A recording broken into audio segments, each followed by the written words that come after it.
In uniform road दी गई है जिसका कोई सर्टेन मास है और ये एक फ्रिक्शनलेस हॉरिजॉन्टल टेबल पर रखा गया है और इसे एक ये यहाँ पर रोड दी गई है और इसको एक स्ट्रिंग से बांधा गया है पॉइंट ओ से। इस पॉइंट ओ को फिक्स कर दिया गया है, इस स्ट्रिंग के इस एंड को फिक्स कर दिया गया है और फिर इसको पिवट मान लिया गया है पॉइंट ओ को और फिर एक हॉरिजॉन्टल इम्पल्स पी इस रोड को इम्पार्ट किया जाता है at a distance x equal to L by N from the mid point of the road.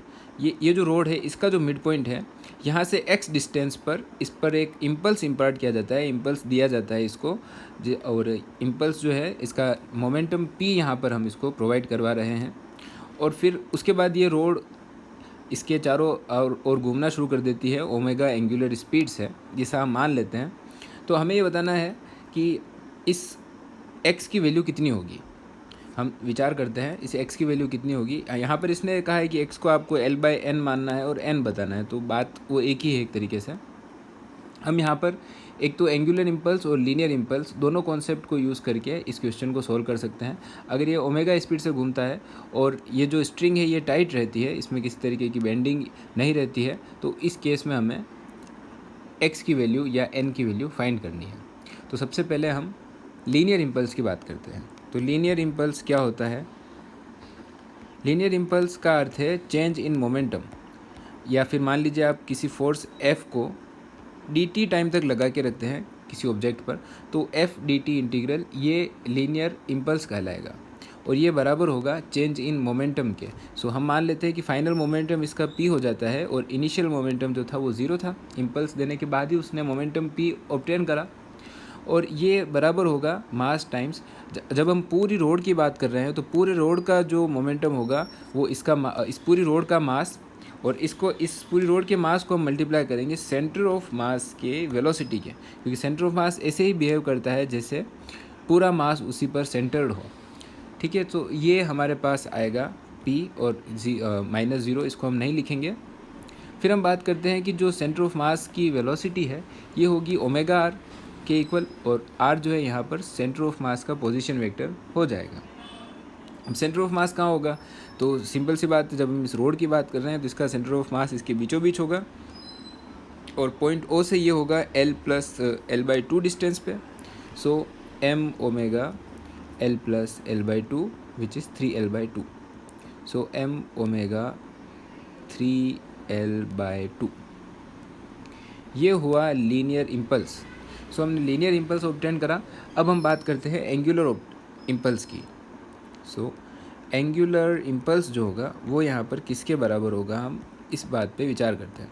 तो जैसे linear impulse linear force times dt होता है, वैसे ही एंगुलर इम्पल्स होगा इंटीग्रल। यहाँ पर एंगुलर फोर्स का अर्थ हो जाएगा टॉर्क, टो dt, ये होगा एंगुलर इम्पल्स। और जैसे लीनियर इम्पल्स लीनियर मोमेंटम में चेंज के बराबर होता है, ये एंगुलर मोमेंटम में चेंज के बराबर हो जाएगा। और angular momentum again I omega के इक्वल होता है और यहाँ पर हम पॉइंट ओ के अबाउट यहाँ पे मोमेंट ऑफ इनर्शिया लेंगे और इनिशियल जो एंगुलर मोमेंटम है वो 0 ही है यहाँ पर भी। फिर हम बात करते हैं कि जो टॉर्क है ये किसके बराबर होता है। तो टॉर्क हमें पता है, टॉर्क जो है ये इक्वल होता है r क्रॉस f के।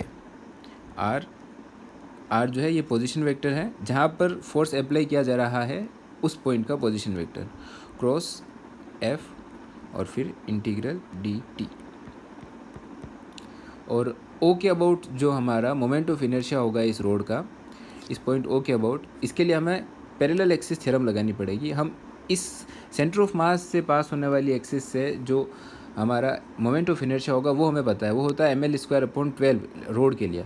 और अगर हम पॉइंट ओ के अबाउट निकालना चाहें तो हमें md² और जोड़ना पड़ेगा। d इस पॉइंट से ओ की डिस्टेंस होगी, तो सेंटर ऑफ मास से ओ की डिस्टेंस होगी। तो हम ये कहेंगे कि जो ओ के अबाउट मोमेंट ऑफ इनर्शिया है वो होगा ml²/12 प्लस md² के।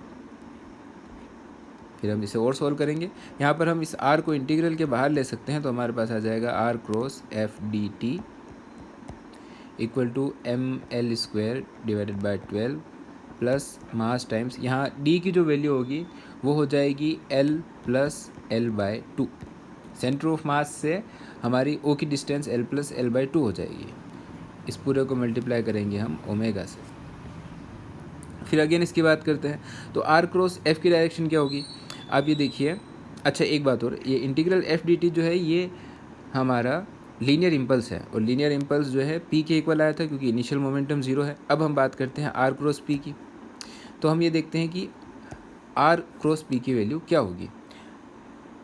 यहाँ पर हम ये देखेंगे कि आर जो है वो सेंटर ऑफ मास का पोजीशन वेक्टर है, नहीं सॉरी, ये वाला आर सेंटर ऑफ मास का पोजीशन वेक्टर नहीं है, ये पी जहाँ अप्लाई किया जा रहा है उसका पोजीशन वेक्टर है, तो पी इस जगह अप्लाई कर रहे हैं। सो इसकी जो वैल्यू होगी, ये जो हमारा ओ है इससे लेकर के इस पॉइंट पी की जो डिस्टेंस है वो होगी L plus L by two plus x.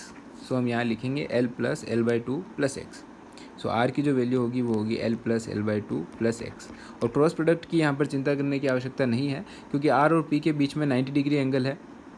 Are जो है पोजीशन वेक्टर इस डायरेक्शन में है और मोमेंटम इस डायरेक्शन में अप्लाई किया जा रहा है, तो साइन 90 की वैल्यू वैसे भी 1 ही होती है।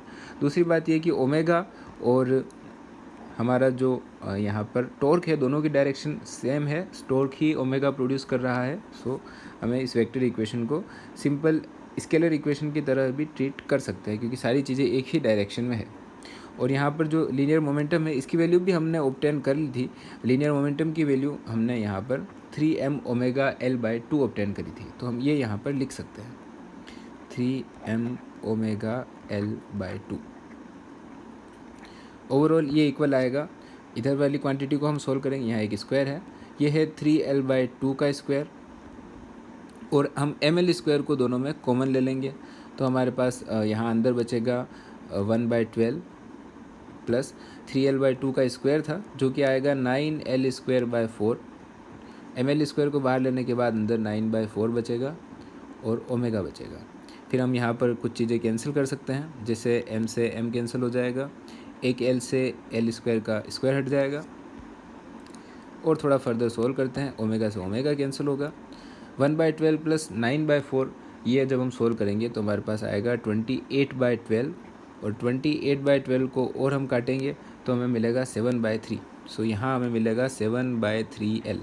सिर्फ यही टर्म इस तरफ बचने वाली है, और इधर वाली टर्म हो जाएगी 3l by two plus x. Overall x की वैल्यू आएगी हमारे पास 7l बाई 3। अच्छा इसको मल्टीप्लाई कर रखा था हमने यहाँ पर 3/2 से। सो हम इसको और सॉल्व करेंगे तो हमें मिलेगा 2 into 7 which is 14, 3 into 3 which is 9। So 14/9l minus 3l by two, इसमें से इसको माइनस कर लेंगे हम, तो हमारे पास x की वैल्यू आ जाएगी l बाई 18।